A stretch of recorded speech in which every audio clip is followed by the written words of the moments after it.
So let's come back to the book of Deuteronomy and talk about covenants according to the swear oath.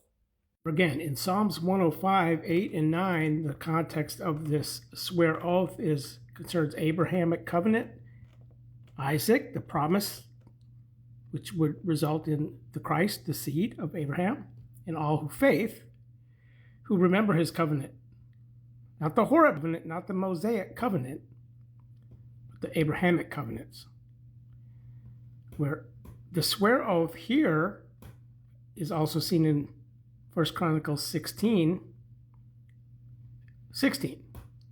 according to the covenant which he had cut with Abraham, and his swear oath to Isaac concerning the 1,000 generations. Where in Deuteronomy 7:9, if we just back up, here we see which he has sworn to your fathers. It doesn't say Abraham, Isaac, and Jacob, but that's who it's referring to. So the covenant mentioned back here in verse 2 is the Abrahamic promise. This is not referring to the Horeb covenant. Like I said, the word covenant occurs 27 times in the book of Deuteronomy, where we have to discern the context. So here in chapter 7, the first occurrence here is not referring to Abraham or Horeb. It's outlining tribes of the Nephilim here, and it just says, you do not cut together with them a covenant. Where then the second occurrence in verse 9 is what we already talked about in the previous video concerning the Abrahamic promise for 1,000 generations, according to those in faith, faith always points back to Abraham, not Moses. So the third occurrence in verse 12 is focused and directed to the Abrahamic confirmation in Moab now, which he has sworn to your fathers, to Abraham, Isaac, and Jacob. Where if we back up to Deuteronomy chapter 4, where we find 3 occurrences of the word covenant, here again, of your fathers. So again, this occurrence of covenant is directing our attention to Abraham, Isaac, and Jacob, where the first 2 occurrences are retrospective to the Horeb covenant in a contrast, which he had commanded them on the Horeb, which is not with our fathers, Abraham, Isaac, and Jacob. Okay, so let's come to Deuteronomy chapter 5 now, where we find 2 more occurrences of the word covenant, where we read, Yahweh our Elohim has cut with us a covenant on the Horeb.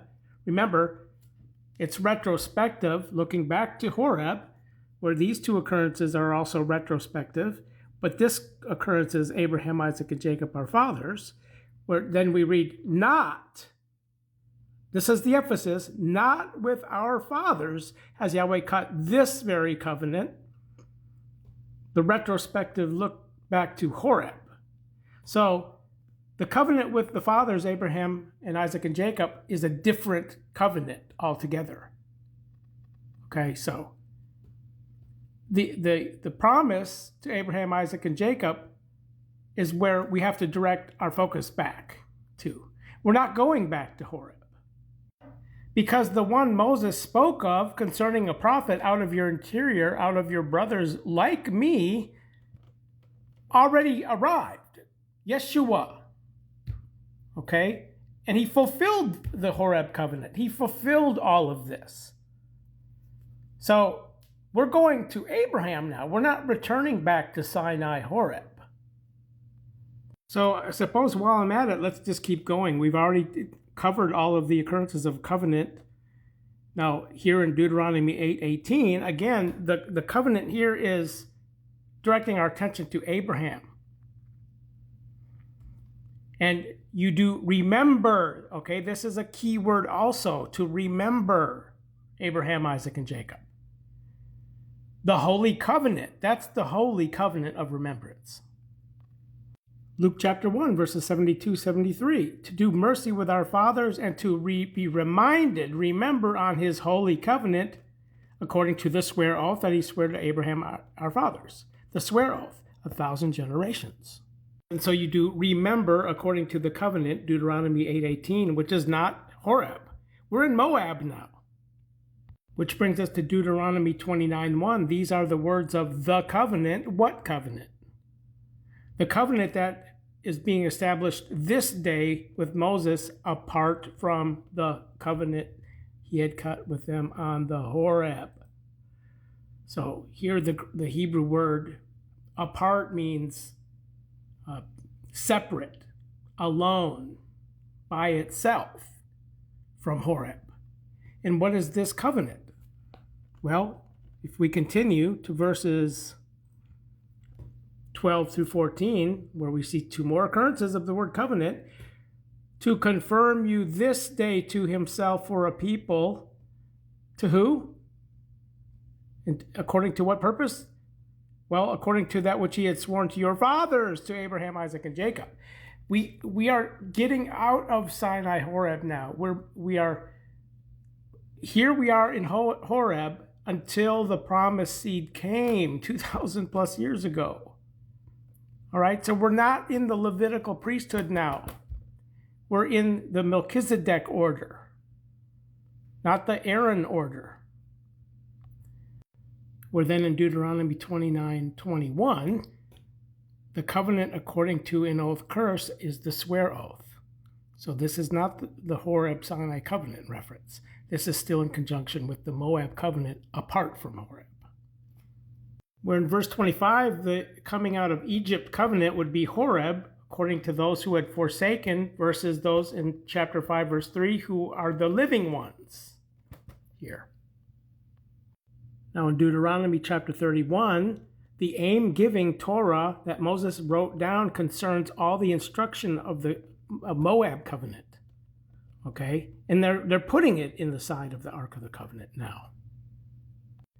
Now in chapter 31, verse 16, this is concerning the Moab covenant, where looking future, there will be those who will crumble this covenant, just like they forsake the covenant at Horeb.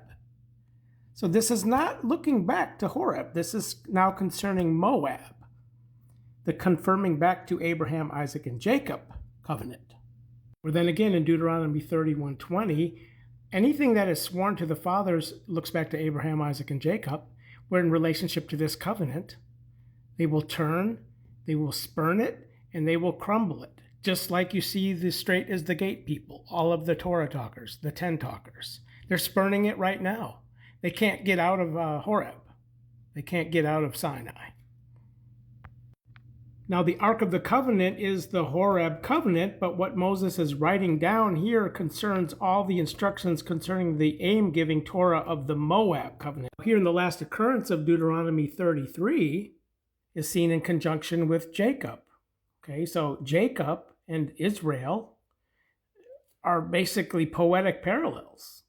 These are terms being used for the nation and the people who descended from the patriarch Jacob, the sons of Isaac, according to the swear oath and the promise. Okay, not Jacob personally. So again, the word covenant here in verse 9 is all about the Moab covenant apart from the Horeb. So the book of Deuteronomy is all about directing our attention back to the fathers of the promise of the Holy Covenant. Luke chapter 1, verse 72 and 73, which is not the 10 Commandments, as the straight as the gate people are teaching.